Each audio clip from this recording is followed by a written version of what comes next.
the 600 watt R600 series. This is one of their smaller models, which makes it more convenient, lighter, and charges faster because of the smaller battery. And right behind it, I have the 200 watt solar panels that are a great accompaniment to the portable power supply. These are going to allow you to charge up on the go. Whether you're in the backyard, out camping, or at the beach, you're going to be able to keep your power generator charged up.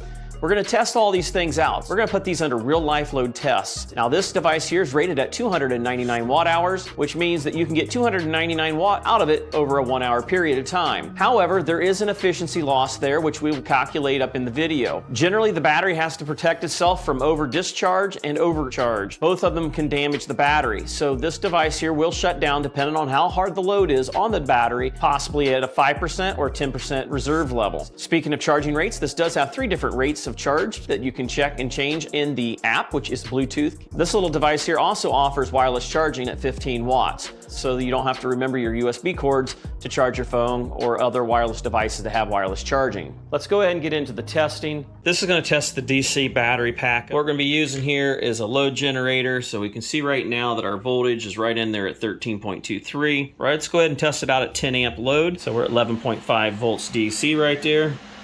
And we're right at the 10 amp mark. So like I said, we're right at 10 amps, so we know that it can do it. And let's see how many amps we can go. There's 10.5. It's rated for every bit of the 10 amps that it's rated for. This test here proves that it is actually producing the wattage that they called for. So it actually drained it all the way down to 0%. It looks like we came in at 252 watt hours. Lasted 2 hours and 38 minutes. So there you have it on that part, which that should be equivalent to the same thing for your 12 volt here. All right, so right here is the specs on the USB-C and USB-A. Testing out the USB power adapter, we're coming in at 20 watts off the front of the display, and it's rated for 18. We are showing that it's doing the amperage that it's actually rated at, actually about a half an amp more than it's rated at.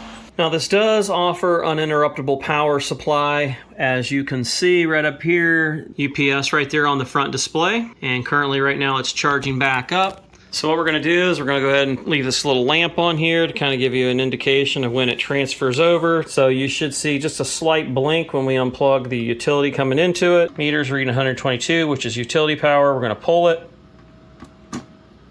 That little blink. And let's go ahead and plug it back in. Right now we've got the battery out of this computer and see if it takes the computer out. So here we go, and we unplugged it and it did not take it out. Now, in case you're thinking I'm playing tricks with you, that's what would have happened if the power would have dropped out. As far as testing here, we are running right at 600 watts. That's obviously the maximum capacity of this device. You can see that our voltage is running 108 volts. Frequency's holding in there about 59.8. Now after that running there at 600 watts, here's your meter. 65 to 68 dB, that's about 1 foot away from it. I wanted to check and see what our distortion is, which we're going in at 2.2% total harmonic distortion, that is THD. And let's look at the oscilloscope while we're under load. And right there is our waveform. It's still holding pretty much just about perfect. Got a little bit at the bottom and top there of the sine wave. At the very bottom you can see a little bit of a pattern. It's a little inconsistent, but that's better than most of them that I've seen. In other words, it's clean power and it's perfectly suitable for any of your electronic gizmos and gadgets. All right, it just shut off right at 5%. Where it stopped at was right at 249 kilowatts. And on the front one here, 240. So about 250, it's rated for 299. You got an efficiency loss there. Let's go ahead and do the math here real quick. We'll do that on the screen. Now we're going to take a quick look here at the charging rate. We're going in at 325 watts. So this one recharges really fast. Now one thing we didn't go over yet was the app that they have for it. I did have problems with this with my Android. So let's go ahead and look at it with a Apple. Click on it, connecting. It's very simple.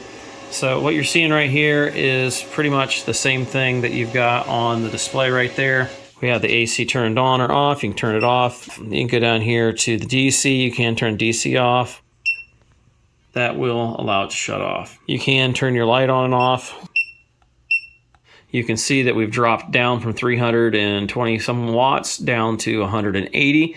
so it's slowly working it in there, so it does have intelligent charging. Here's my opinion on this little portable power supply. It's perfect for small items. It's not going to run big items for very long, but you only have that 300 watt-hour battery. So like I said, take your wattage that you need and start subtracting it away from the time that you need to run it for.